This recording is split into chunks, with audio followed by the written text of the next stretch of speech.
Hi Sarah, how are you doing today? Hi, I'm good. I'm alright. All right, great to hear. So do you want to tell me a little bit about why you are in my office today? Well, so I got a DWI a couple weeks ago, and as part of my plea deal, I have to be here. Okay, For my DWI. all right, so you're here because you are court mandated to come to therapy. Yes. All right, and I know you said you're here because you got a DWI. Yeah. So why don't we talk a little bit about your drinking habits? Why don't you describe for me like what a typical week is like drinking for you? I definitely every day after I get out of work have a glass of wine, and sometimes it turns in. Well, most of the time it turns into more than one glass of wine. Mm-hmm. Maybe like 4 nights or 5 nights, it ends up being a whole bottle of wine, Okay. and it just kind of I'm just kind of drink every week, every day. Okay, so you think you definitely drink every day, Yes, and but it doesn't really affect me that much. okay, so do you ever feel like you are getting intoxicated when you're drinking? Um, Occasionally, yeah. I definitely get a little bit drunk, but not like out of control. Okay. I would say at least. Okay, so you feel like you're drinking just about every day, maybe almost to the point of intoxication, but you don't feel like you feel out of control if you're drinking. You feel like you are still in control of it. Yeah. Okay. So what do you observe about yourself when you've been drinking? Maybe your behavior, your actions, your feelings. Um, I would say that I get that I'm happy. I mean, I don't really think I get that upset or mad when I'm drinking. I do realize that I argue a little bit with people when I'm drunk, but I feel like that's more their issue than mine. Okay. So you feel like generally overall you are in good spirits when you're drinking, but sometimes you can be a little bit of what they call an angry drunk, but you feel like maybe it's more provoked by other people and you're not starting the conflicts. Yeah, definitely. I feel like people are approaching me and causing problems. Mm-hmm. I mean, I'm just trying to have a good time. So tell me a little bit more about that. Is there any specific instances that come to mind of these problems? Well, one night I would say I was on my third or fourth glass of wine, and my brother came in and pretty much just started a fight with me out of the blue. I mean, I was just sitting there just trying to relax and just wind down after work, and he was just started yelling at me, and I'm not really sure what about, and the fight just kind of like escalated. Mm-hmm. So it seems like drinking causes some problems for you in your life, maybe specifically with your relationships. Is there any other aspects of your life that you feel like drinking is maybe having some negative side effects? Well, I have found that I've been getting a little behind in some of my responsibilities at work. I have to write up reports and everything, and I feel like I've kind of been slacking on that a little bit, but because when I wake up in the morning, I'm kind of sluggish, and I really don't want to do anything. So when I get into work, by the time I actually am motivated or feeling like I can be productive, I have to go home at the end of the day. Mm-hmm. So you feel like you enjoy drinking, and generally for the most part it's a stress reliever for you, and you like the way you feel when you're drinking. It makes you happy, but at the same time it's kind of taking a toll on some of your relationships and also your performance at work. Exactly, yeah. Right? Mm-hmm. So how does that make you feel? I mean, when I actually realize how far behind I am, it kind of upsets me a little bit because my job is very important to me. Mm-hmm. But at the same time, I feel like there'll always be a day where I can just catch up and finish everything. Okay, So aside from any concerns that maybe your coworkers or your boss would raise, has anyone ever told you that your drinking is a problem or you need to cut down? Yeah, actually. Mm-hmm. A couple of my friends and my brother have told me that maybe I should slow down a little bit. Sometimes when I'm pouring myself a glass of wine, they tell me like, I think you've had enough. But I always just thought that they were joking around. Mm-hmm. But it has, now that I think of it, people have said that it's actually an issue. Okay. I just never took it seriously. And what do you think about that? That people think your drinking is an issue?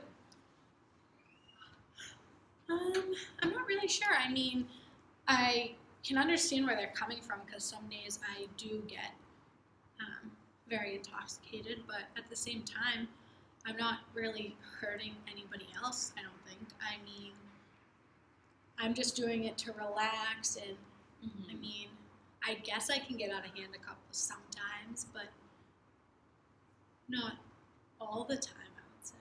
Yeah. So you feel like maybe their concerns might not be justified because you feel like, the majority of time you can keep yourself under control? Yeah. Yeah. So let's talk more about the fight you got into with your brother. Did he ever, explain to you what happened or why he was upset? The next day, he approached me like the next day and said something that I was finishing the bottle of wine, and I guess once the bottle of wine was empty, I dropped it and it smashed everywhere. And I guess what was left in the bottle, the little drops, stained the floor or something. So he said that's why we got into a fight, but I don't really remember that. You don't remember? Yeah. And you feel like you don't remember because of the amount of alcohol you drank? Yeah, I definitely think that was a factor in it, yeah. Mm-hmm. And so you said that you probably drink on average how many drinks a night?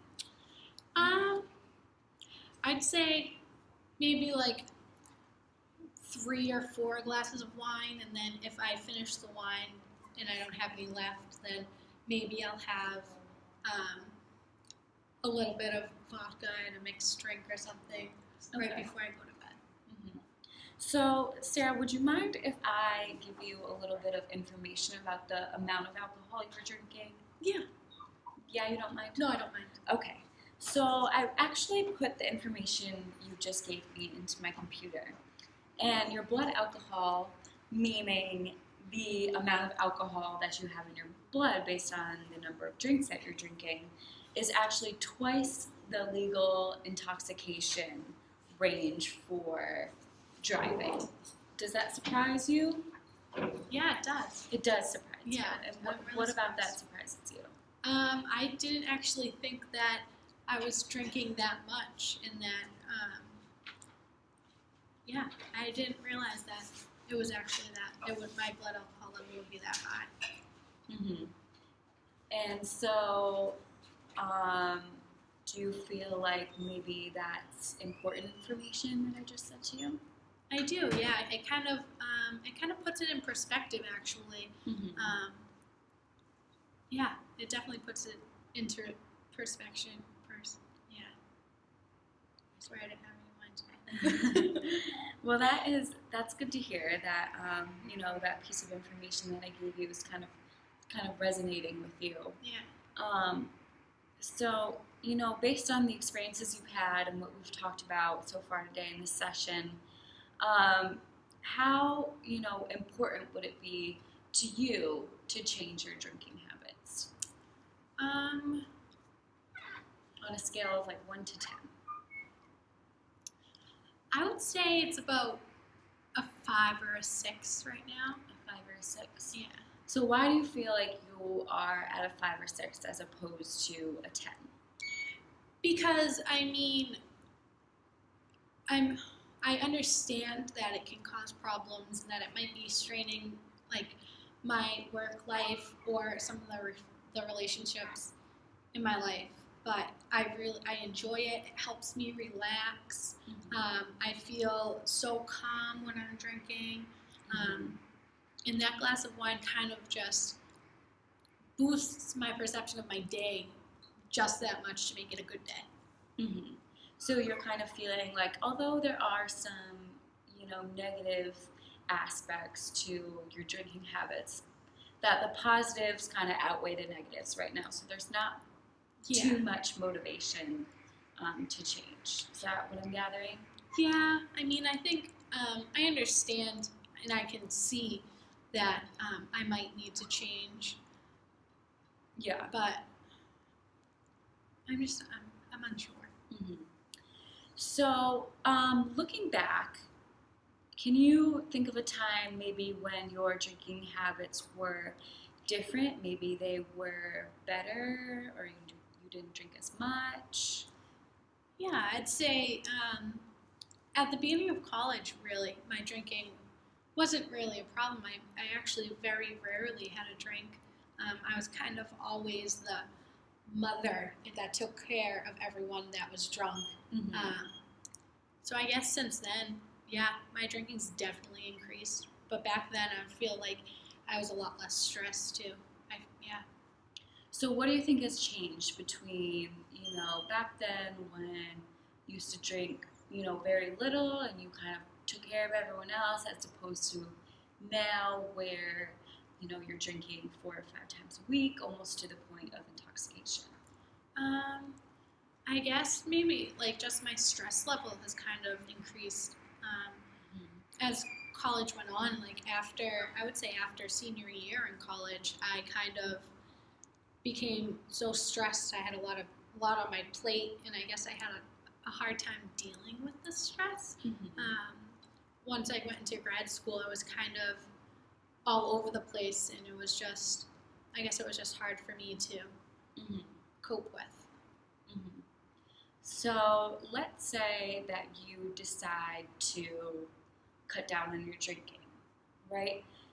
How would you hope that your future would look different?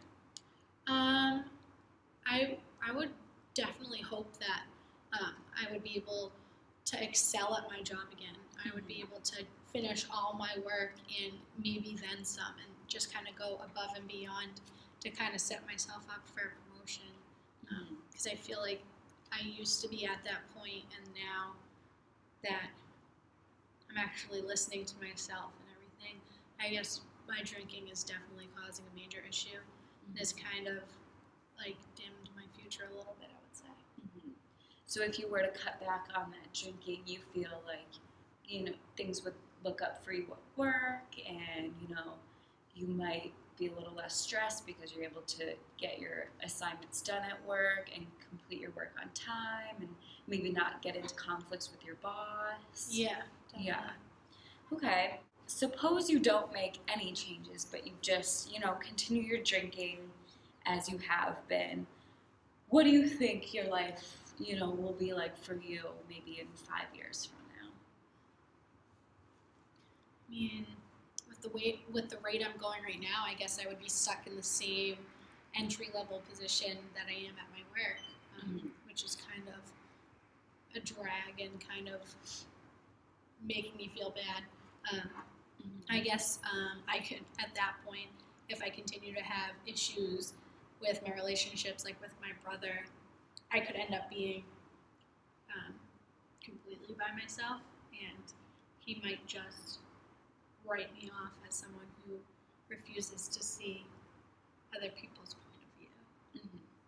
So it sounds like looking into the future, if you did make a change and chose to cut down on your drinking, that things would kind of look up and get better, and you would be doing better at work, and maybe your relationship with your brother wouldn't be so strained, and you would just be less stressed overall, because there would be, less problems to deal with. Whereas if you didn't make a change, the future kind of looks like it's staying the same or even getting worse, and the problems at work are continuing, and you might lose that relationship with your brother altogether, right? So what are some of the best things you see that might happen if you don't make this change? If I don't make the change, I guess, I mean, I would continue. I would still get to have fun, I guess, and I won't have to find a new stress reliever, which is I see as positive as well. Mm-hmm. Okay, so just basically de-stressing is Yeah. the biggest positive about keeping your drinking habits the same. Yeah. And what would be the worst thing that could happen if you don't make this change? The worst thing for me would be that I end up by myself, that my family and my friends that have stuck by me regardless of my drinking habits, I feel like I might push them to the point of no return, like they won't be able to deal with it anymore. And I think that kind of not excelling in my job and staying in the same position will definitely be a bad thing as well. So there's this risk of kind of, losing everything, maybe losing your job, losing your family, losing your friends. Yeah. Yeah. So, if you, were 100% successful in making the change that you want, would that be something that you would see as a positive experience or a negative experience? Very positive, I would say. So you think making a change would be a positive experience for you? Yeah, I think I'd be able to move on from the point I am at my life right now. Mm-hmm. So how confident are you that, making this change is something that's possible for you and doable? I think that it's definitely possible. Mm-hmm. So I think on a scale of 1 to 10, I'd put myself at maybe a 6 or 7, mm-hmm. just because I feel like it will be difficult mm-hmm. to do, but I think I will be able to do it if I absolutely 100% dedicate myself to it. Mm-hmm. And so it sounds like you're worried that there might be some difficulties in trying to cut down your drinking. What do you perceive as those difficulties? When I get home, and if I have wine at the house, I might just automatically go and pour myself a glass of wine because that's just the routine that I have. Mm-hmm. So I think breaking the routine is going to be differently. Mm-hmm. I think that going, when I go out to work with my coworkers after, mm-hmm. If we go to a bar or something just to wind down, I feel like it's going to be difficult for me to sit there and watch them have glasses of wine and drinks and everything while I am just sitting there not. So I think that would be difficult too, the peer pressure and the routine of everything that I have right now. Mm-hmm. So it seems like alcohol is basically a part of your lifestyle, and with any lifestyle change, it's hard to cut that out right away and kind of do a 180 and flip that in reverse, and especially some of the friends and family you're around, if they weren't respecting your choice to not drink or be around alcohol, it might be hard to witness that, and you might feel like you'd be pressured into drinking. Mm-hmm. Yeah. So based on, what we talked about with weighing the positives and the negatives and discussing, the problems you might have in the future at work and with your relationships, especially with your brother, assessing that now on a scale of 1 to 10, how important would making a change and drinking less be to you? I think I would definitely place it at a 10. Because, before that I placed it at a 5, but now that I'm actually, again, listening to what I'm hearing and realizing everything, I'm actually at a standstill in my life. I'm not going anywhere with my job right now. Compared to when I began, I was kind of like a front runner for moving up the ladder really quick. And my support, all my family, my friends have always been there for me, but I feel like the stress that I'm putting on them with my drinking is not really repaying the favor to them. It's not really a good thing for them because it's kind of selfish of me to do it. So it sounds like you want to make this change not only for yourself, to help yourself in your own life, but also, for the sake of people that are close to you, and you want to stop kind of being a burden to them and dragging them down or having them worry about you. Yeah, definitely. Great. So in the next session, if I were to ask you how much you drank in the past week, what would you tell me? I definitely think so. In the next week, I would say maybe I had 1 or 2 glasses of wine a couple nights a week rather than every night, because I definitely think it's going to be difficult for me to completely go cold turkey and just stop. So I think think it would be more better for me if I kind of gradually got rid of it. Yeah, I could definitely see how going cold turkey could be difficult. I think that would be difficult for anyone. And how do you anticipate, making this change, going from drinking 5 nights a week to maybe only 1 or 2? I guess maybe I can not buy wine every time I go to the store. So kind of like decrease the amount of alcohol I have in the house would definitely help. Also, I think I might be able to substitute the wine or the vodka with chocolate. Maybe that would be. Yeah, I think that's a great idea and a great substitute. And, I like your idea about maybe consciously trying to not have alcohol in your house. Maybe if you're feeling the urge to drink, instead call up a friend and talk to them on the phone, or find another, outlet to reduce your stress other than alcohol. Could also soak in the tub, take a nice hot bath. Yeah, that's a great idea. So it sounds like you have a really good plan in place, and I'm looking forward to hearing how your week was in the next session when we meet. All right, thank you. Great, thanks, Sarah.